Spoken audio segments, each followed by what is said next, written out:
Bonjour à tous et bienvenue sur ce premier tutoriel PHP. Alors aujourd'hui, je vais vous présenter le fonctionnement de PHP par l'installation d'un serveur web local qui comprend Apache, PHP et MySQL. Alors cela est impératif avant de commencer à développer en PHP, car il faut savoir que le PHP est un langage qui n'est pas interprété par votre navigateur, comme par exemple XHTML ou CSS. Par contre, il sera interprété sur un serveur web distant qui vous retournera uniquement le résultat des différents scripts PHP. Donc pour faire simple, nous allons installer un serveur web en local pour reproduire le comportement d'un serveur web distant qui sera en ligne. Donc plusieurs solutions se présentent à nous. Donc moi je vais vous présenter ce que je préfère. Donc pour les utilisateurs de Windows, nous avons WAMP Server qui signifie Windows Apache MySQL PHP. Donc vous pouvez le télécharger sur ce site officiel en cliquant ici et en cliquant sur télécharger WAMP Server. Ensuite nous avons l'équivalent sur Mac qui se nomme MAMP. Donc à la place de W, nous avons M pour Mac. Il se décline en deux versions. Une version gratuite et une version payante qui contient forcément plus d'options. Donc je vous propose de choisir entre les deux, selon votre système d'exploitation, et de finir l'installation. Car moi je ne vais pas refaire l'installation, car j'ai déjà installé MAMP sur ma machine. Donc petite parenthèse, tâchez tout de même à laisser tout par défaut lors de l'installation.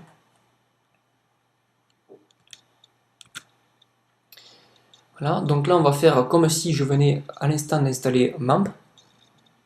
Donc nous allons le chercher dans le dossier application. Voilà, donc pour les utilisateurs de Windows, il vous faut trouver le répertoire qui se nomme WAMP. Et maintenant je vais vous présenter deux dossiers qui seront importants pour l'installation. Donc c'est le dossier htdocs et le dossier conf. Donc rapidement, le dossier conf va contenir toutes les configurations de MAMP. Et le dossier htdocs, qui se nomme www sur Windows, contiendra tous nos sites internet qui seront en PHP. Donc là, je vais commencer à faire une première page en PHP pour vous montrer comment ça marche. Donc là, ce que l'on peut faire dans une page PHP, c'est marquer du code en XHTML. Donc là, je marque, comme d'habitude, les bases de XHTML. Et à l'intérieur du body, je peux insérer du PHP. Donc là, la balise de PHP, c'est comme cela. Et il faut fermer comme ceci. Donc à l'intérieur des balises de PHP, je peux uniquement insérer du code PHP. Donc là, je vais mettre la fonction echo, par exemple, pour marquer du texte sur ma page. Donc là, je vais marquer Hello World à l'américaine. Et je vais finir par un point-virgule pour terminer la fonction. Je vais enregistrer tout cela dans, déjà sous index avec l'extension .php. Et je vais l'enregistrer dans htdocs. Ensuite, qu'est-ce que je fais? Je reviens ici et je vais lancer MAMP. Donc là, comme vous pouvez le voir, il me lance le serveur Apache et le serveur MySQL. Donc grâce à cela, je vais pouvoir lire toutes mes pages en PHP. Donc petite parenthèse, il nous lance aussi sur le navigateur la page d'accueil MAMP qui contient toutes les données pour se connecter à la base de données MySQL. Ensuite, nous avons PHP Info qui contient toutes les informations de PHP et PHP qui va vous permettre par la suite d'administrer toutes vos bases de données avec MySQL. Voilà. Donc là, pour afficher notre page, il vous faut juste aller à la racine. Donc là, voilà. Et là, on voit bien que la fonction echo me retourne bien Hello World. Donc maintenant, une petite optimisation. C'est assez fatigant en fait de travailler tout le temps sur application, MAMP et sur htdoc. Moi, ce que j'aimerais bien, c'est que cette page, je la mette sur, par exemple, ici, sur le dossier site. Donc là, j'ai copié cette page ici. Donc ce que je vais faire, c'est que dans l'application, je vais supprimer index.php. Voilà. Là, je vais supprimer ça. Donc quand je rafraîchis, on voit bien qu'il n'y a plus la page. Donc là, comment configurer eh bien, en fait, il va falloir que je crée un alias. Donc je vais aller dans Préférences, je vais aller dans Apache, et là je vais choisir mon répertoire. Donc là on voit bien qu'à la base c'est dans htdoc. Donc là je vais lui dire, non moi je veux pas, je veux que ce soit site. Ouvrir. Ok. Donc là il relance le serveur. Voilà, donc là normalement les paramètres sont rentrés, et quand je rafraîchis, je vois bien que mon nouveau répertoire est bien interprété avec du langage PHP. Voilà, donc maintenant nous allons configurer MAMP de façon plus performante.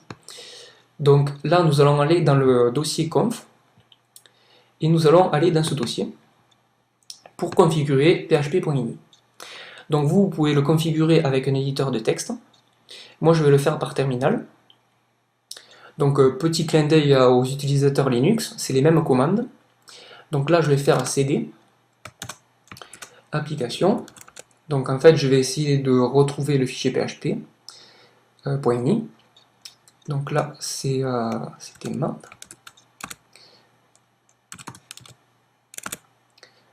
Voilà, ensuite c'est le dossier PHP5.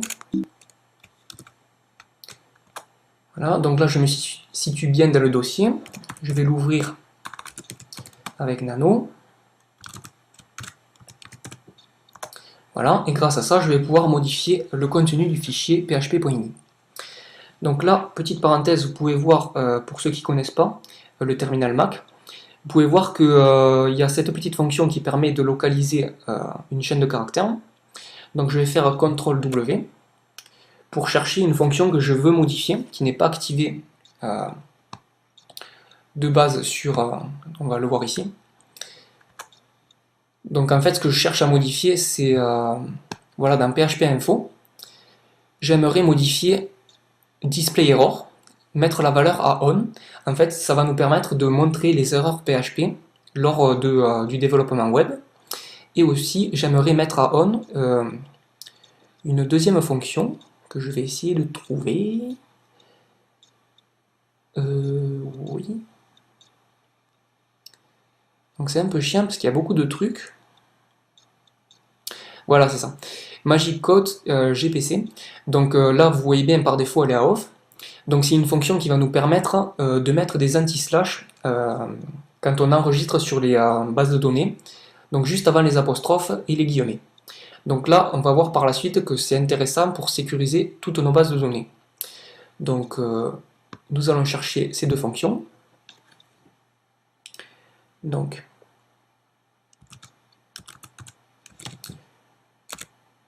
voilà. Donc normalement, il m'a pas trouvé le truc. Donc je vais refaire une recherche. Display error. Je tape tout le nom de la fonction carrément. Et là on voit bien que c'est là. Donc je vais m'y diriger avec le curseur. Voilà. Et je vais mettre la valeur à on. Ensuite je vais refaire la même manipulation pour Magic Code. Donc là, juste en tapant magique, je pense que c'est bon. Donc là, voilà, je repère en fait, parce que quand il y a des points-virgules, ça veut dire que c'est des commentaires. Et là, je vois qu'au début, il n'y a pas de point-virgule. Donc voilà, la fonction se trouve bien ici. Et je la mets sur on. Maintenant, je vais faire CTRL X, qui se trouve ici pour sortir. Il me propose d'enregistrer. Donc j'appuie sur Y, et j'appuie sur Entrée pour enregistrer sur mon fichier php.ini. Donc là, normalement, toutes les configurations sont finies. Par contre, il me faut relancer le serveur. Donc pour cela, il faut que j'appuie sur le bouton Arrêter les serveurs. Voilà. Démarrer les serveurs. Voilà.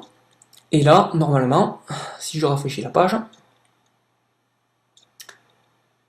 nous avons Display Error qui est on, et nous avons Magic Code qui est bien en on. Donc voilà, ça va vous permettre, comme je l'ai dit précédemment, de sécuriser votre base de données.